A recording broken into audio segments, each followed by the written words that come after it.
People often think you have to choose between strength and mobility. In today's video, I'm going to show you how you can have both and explain the differences between the different types of loaded mobility stretches as you'll see, so you can understand how best to implement them in your training program. Now, you don't have to start with something as aggressive or as deep a stretch as what I'm doing with the rower here, but it does help us conceptualize our understanding of loaded mobility. So the first thing is, do you need more than your own body weight?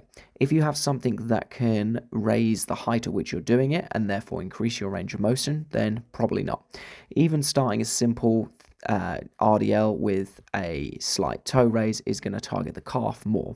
Now, in certain exercises, the weight is actually an assistance tool, which means it's actually a regression.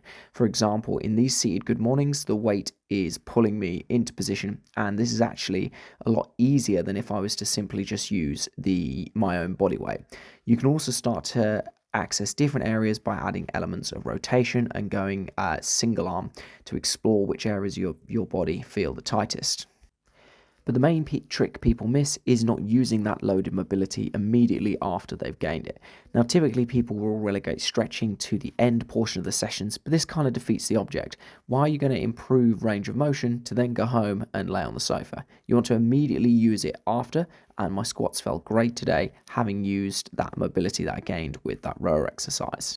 Eventually, as you start to open up certain areas, you can then find that actually working body weight is actually a progression, because you're the one who's in control of the mobility and stability rather than being given assistance by a weight simply pulling you into position. You can also apply similar principles to your upper body training, and you don't need to get too creative with this in order to experiment and benefit from loaded mobility. For example, even in something that seems on the surface of it like a core exercise, such as an ab wheel rollout, you can use smaller discs and you can push your head through your hands. My favorite upper body mobility tool is the gymnastics rings. Here, even by leaning my body weight through the rings, I'm still getting a massive stretch through the pec, and I'm also able to rest in this position. It's also one of my favorite ways of accumulating mobility gains, simply by doing this in the rest period. The beauty of the rings is that you can allow yourself to find your weak points of stability and mobility. For example, my left side is more restricted than my right side due to years of boxing, and I can still play around with the degrees of freedom that the rings allow for.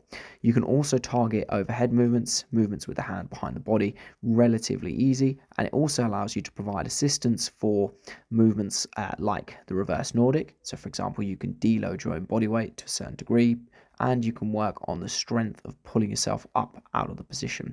Here, for example, I'm just spending time under tension in that position.